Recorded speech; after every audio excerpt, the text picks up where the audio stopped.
Hola y bienvenidos. Hoy nos metemos de lleno en un tema, de los que incomodan, de los que están llenos de mitos, de miedos, el perfil de los depredadores sexuales. Sí, un tema complejo. Y para intentar arrojar algo de luz, tenemos sobre la mesa un capítulo de un libro que lo analiza todo. Casos reales, las frías cifras, la psicología que hay detrás e incluso, la biología. Así es. La idea hoy es un poco dejar de lado los titulares más escandalosos y, bueno, usar la evidencia que nos dan estas fuentes para entender un poco mejor qué hay detrás de la agresión sexual. Ujú. Ojo, y que quede muy claro, no se trata de justificar absolutamente nada. Para nada. Se trata de comprender los patrones, las motivaciones, los perfiles. Para ser más eficaces en la prevención, supongo. Exactamente. Entender para poder prevenir. Exacto. Y el texto empieza fuerte, ¿eh? Con dos casos que todos conocemos en España y que son como la noche y el día. Dos caras muy distintas de la misma violencia. Creo que es un buen punto de partida para empezar a desgranar esto. Sin duda. El primero es el de Arlindo Luis, que la prensa bautizó como el violador de pirámides. Claro. Lo que más impacta de su historia, o al menos a mí, es la doble vida perfecta que llevaba. De cara al público, pues era un tipo normal. Un instalador de gas, casado, con hijas. Un vecino más, sí. Y esa es la imagen que da más miedo, ¿no? La del monstruo que se esconde a plena vista. Un hombre que durante casi 10 años, desde finales de los 80 hasta 1997, fue un depredador en serie. Y uno muy metódico. El libro detalla su modus operandi, y es que es escalofriante por lo calculado que era. A ver, cuenta. Pues, mira, abordaba a sus víctimas con una navaja, pero luego las obligaba a caminar de la mano con él. ¿De la mano? Sí, para parecer una pareja normal y no levantar sospechas, y les robaba algo de dinero o un objeto de valor. Ah, para despistar, para que pareciera un robo. Exacto, para que la policía pensara que el móvil era el robo y no la agresión sexual, que era su verdadero objetivo. Hay un detalle que se me quedó grabado al leerlo. Cuando por fin lo detuvieron, su reacción no fue de sorpresa o de negación. No para nada, les dijo a los policías. Ya era hora. Es como si una parte de él estuviera esperando que lo pararan. Increíble. Fue condenado por 35 agresiones, aunque la policía sospechaba que pudieron ser más de 100. Pero aquí viene lo que de verdad me ha hecho pensar. Dime, Salió de la prisión en 2017 y, según la fuente, en 2023 llevaba una vida aparentemente normalizada, ya fuera del periodo que se considera crítico para la reincidencia. y eso choca frontalmente con la idea que tenemos de que quien la hace, la repite siempre. Totalmente. La evidencia científica que cita el texto, que se basa en evaluaciones de riesgo, indicaba que su probabilidad de reincidir era moderada, no extremadamente alta como se podría pensar. O sea que la reinserción... Es un ejemplo de que la reinserción, con todos los debates y riesgos que implica, es la vía por la que apuesta nuestro sistema. Y un dato clave que subraya el libro es que él participó voluntariamente en terapia psicológica durante su estancia en prisión. Fascinante. Y en el polo opuesto, bueno, tenemos el caso de La Manada de Pamplona en 2016. Sí, Iba caótica. totalmente distinto. Y el recorrido judicial fue un terremoto social, ¿eh? La primera sentencia, por abuso y no por agresión, provocó una indignación masiva que cambió la percepción social y, bueno, al final la ley. Sí, al final el Tribunal Supremo lo calificó como lo que era, una agresión sexual múltiple. Claro. Pero es interesante lo que el libro rescata sobre ellos. No eran 5 chicos buenos que tuvieron una mala noche. Varios tenían ya antecedentes. ¿Ah, sí? Sí, por robos, por conducir borrachos o drogados. Había un patrón de conducta antisocial previo. No surgió de la nada. Claro. No era un rayo en un cielo despejado. Y el último giro de guión es esa carta de 2021, años después, donde uno de ellos confiesa y pide perdón. Sí, aunque la propia fuente nos pone sobre aviso, cuidado, que podría ser una simple estrategia para conseguir beneficios penitenciarios, lo que demuestra lo complicado que es saber qué pasa por la cabeza de estas personas, incluso a posteriori. Precisamente. Y tener estos dos casos tan distintos sobre la mesa, el lobo solitario y la manada, nos lleva a una pregunta inevitable. ¿Cuán grande es realmente el problema? Claro, porque estos casos mediáticos crean una sensación de alarma constante. Exacto. Y es aquí donde el texto nos advierte sobre cómo usamos las cifras, citando a Mark Twain, aquello de «hay mentiras, malditas mentiras y estadísticas». Me parece una transición perfecta. porque la percepción que nos dejan casos como estos es que es una epidemia fuera de control y que los agresores son irrecuperables. Ajá. Pero el libro presenta un dato sobre la reincidencia que, sinceramente, me costó creer. Se da por hecho que los violadores son los que más reinciden. Y la realidad estadística dice justo lo contrario. De todos los tipos de delincuentes, los agresores sexuales están entre los que tienen una tasa de reincidencia más baja. Más baja. Sí. El texto la sitúa en un 5%, para delitos de la misma naturaleza. Compáralo con la tasa de reincidencia general para el resto de delitos, que es de un 20%. Espera. Para que quede claro. Eso significa que de cada 100 agresores sexuales que cumplen su condena y salen de prisión, 95 no vuelven a ser condenados por un delito sexual. Exactamente. Es una cifra que choca frontalmente con todo lo que se suele escuchar. Cuesta creerlo. La fuente explica por qué existe esa brecha tan enorme entre la percepción y la realidad. Sí, y apunta a un sesgo mediático muy potente. Los medios, lógicamente, se centran en los casos más terribles y en los reincidentes más prolíficos. Como Arlindo Luis antes de que lo detuvieran. Claro, esos casos se graban a fuego en la conciencia colectiva y crean la imagen de que todos son así, cuando en realidad son la excepción. El 95% que no reincide simplemente no es noticia. Claro, tiene todo el sentido. Pero entonces, ¿cómo encaja eso con los titulares que sí vemos todos los años sobre el aumento de las agresiones sexuales en España? El libro muestra un gráfico y las condenas efectivamente han subido entre 2017 y 2022. Sí, A primera vista, los datos parecen confirmar la alarma. parecen. Pero la pregunta clave aquí es, ¿hay más agresiones o estamos contando más cosas como agresión? Ah, Y el análisis que se ofrece apunta a lo segundo, por 3 motivos principales que a menudo no se explican junto a la cifra. vale. El primero es un cambio legal de 2015. La edad de consentimiento sexual pasó de 13 a 16 años. Eso automáticamente convierte en delito relaciones que antes no lo eran legalmente y suma casos a la estadística. Vale, ese es un factor puramente legal. ¿Cuáles son los otros dos? El segundo es el auge de los ciberdelitos, el sexting no consentido, el grooming. Que es cuando un adulto se gana la confianza de un menor online con fines sexuales. Correcto. Son delitos que han crecido exponencialmente y que se contabilizan dentro de las agresiones a la libertad sexual, inflando la cifra global, aunque la naturaleza del delito sea distinta a una agresión física. Ya veo. ¿Y el tercero? Otro cambio legal, muy reciente, de 2022, el de la ley del solo sí es sí, que eliminó la distinción entre abuso y agresión. Ahora todo es agresión, lo que significa que casos que antes se contaban en otra categoría, ahora se suman a esta. Entiendo. O sea que el aumento en la cifra oficial no significa necesariamente que haya más violaciones en la calle. No necesariamente, ¿no? Sino que el sistema legal está registrando más actos y de más tipos bajo esa misma etiqueta.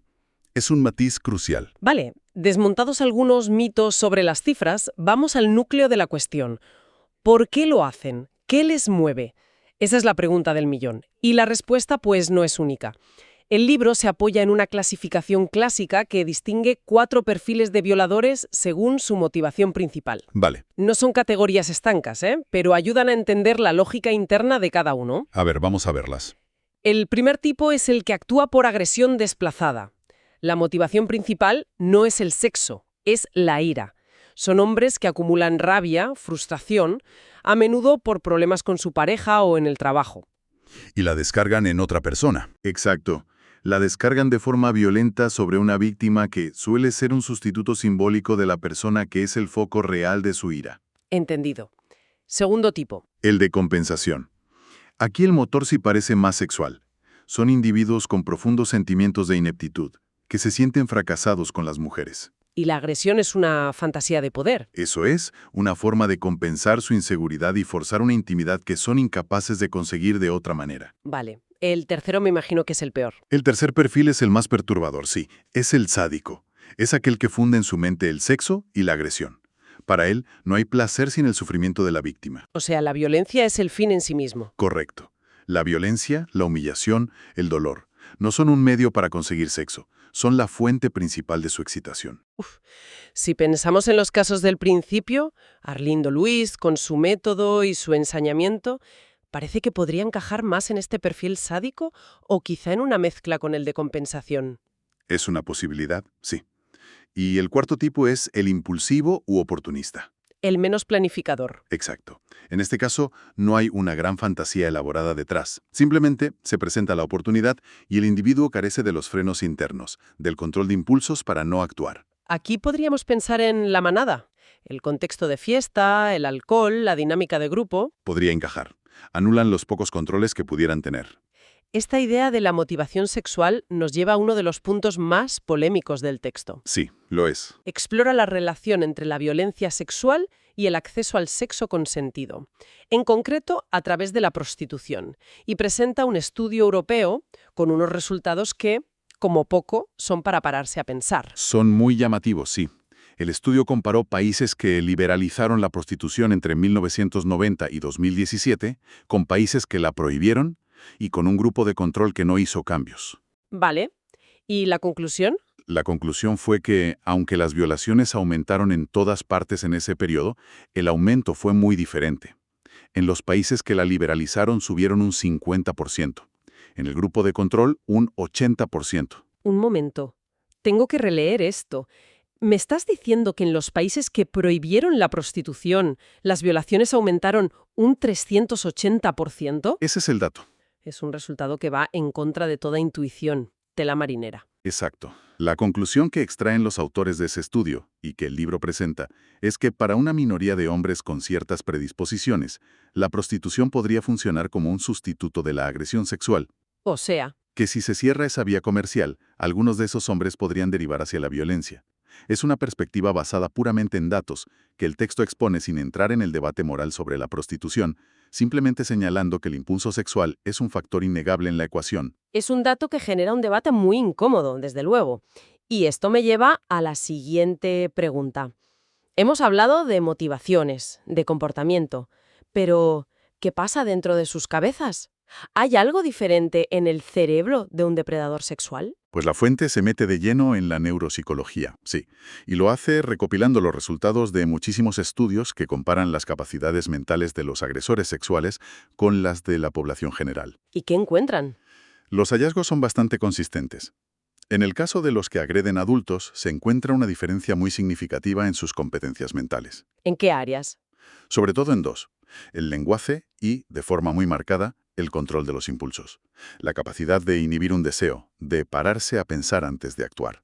Son, de media, menos competentes cognitivamente. Me sorprende que la deficiencia sea tan general. ¿Y en los que abusan de menores? El perfil es el mismo. En el caso de los abusadores de menores, la diferencia global con la población normal es menor, pero hay un rasgo que se repite, y es el más llamativo. De nuevo, un peor control de los impulsos. Ah, o sea que es el factor común. Esa dificultad para frenar un deseo inapropiado es el núcleo compartido. Esto sugiere que, aunque los perfiles puedan tener diferencias, esa incapacidad para autogestionarse es una pieza central del puzzle en ambos grupos. Lo que nos lleva inevitablemente a la pregunta definitiva: ¿se nace con esa predisposición o se hace? ¿Es la biología o es el entorno? ¿Qué papel juega la genética en todo esto? Para intentar responder a eso, el texto describe un estudio sueco que es, impresionante por su escala. Siguieron a familias enteras durante 40 años, analizando los datos de casi 22.000 hombres condenados por delitos sexuales y de sus familiares. Una barbaridad de datos. Una auténtica barbaridad. Y los resultados de mirar los árboles genealógicos son demoledores. Los hermanos de un condenado por agresión sexual tenían 5 veces más probabilidades de ser condenados por lo mismo, y los padres 4 veces más. La agrupación familiar es innegable, sí, pero la pregunta es, ¿eso es por los genes que comparten o por la educación que recibieron en la misma casa? Claro. Y aquí es donde el estudio hace un cálculo estadístico para separar los factores. Y la conclusión es lo más revelador de todo el análisis. Estiman que la genética explica más o menos un 40% del riesgo. Un 40% es muchísimo. Es una predisposición biológica muy fuerte. Lo es. Pero lo más sorprendente es cómo se reparte el 60% restante, el que corresponde al ambiente. A ver. De ese 60%, el entorno familiar compartido, crecer en la misma casa, con los mismos padres, apenas influye. Le atribuyen un 2%. ¿Cómo? ¿Solo un 2%? Entonces la crianza apenas importa. ¿Dónde está el 58% que falta? Ahí está la clave. Ese 58% corresponde a lo que llaman el entorno no compartido. Es decir, las experiencias únicas y personales que vive cada individuo fuera de casa, los amigos que elige, la pareja que tiene, un trauma específico, el consumo de drogas, todo lo que le pasa a uno y no necesariamente a su hermano. Entonces, lo que esto significa es que no es ni genética ni crianza, como se suele decir.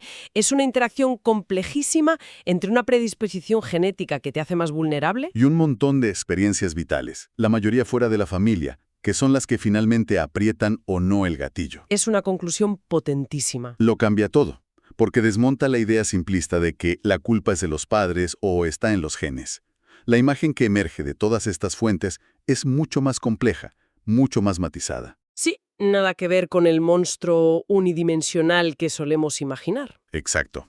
Vemos perfiles distintos, desde el planificador metódico, como Arlindo Luis, hasta el grupo impulsivo de La Manada. Vemos que las cifras de reincidencia, aunque no sean cero, contradicen el pánico generalizado.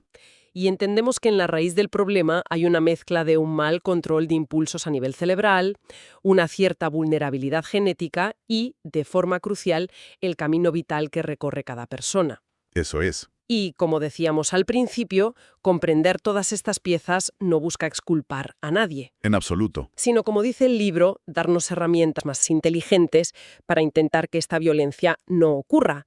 Y esto nos deja con una última reflexión. El propio estudio sueco, al ver esa fuerte correlación familiar, sugería que una medida de prevención eficaz podría ser hacer un seguimiento más cercano a los familiares de primer grado de los condenados. Y esto abre una puerta a una idea, provocadora. Sí, con la que podemos quedarnos pensando. Si la ciencia cada vez puede identificar con más precisión los factores de riesgo, genéticos, psicológicos, sociales, ¿hasta qué punto debería una sociedad actuar de forma preventiva antes de que el delito se cometa? Claro. ¿Y qué dilemas éticos gigantescos plantearía una prevención que no se base en actos, sino en probabilidades estadísticas?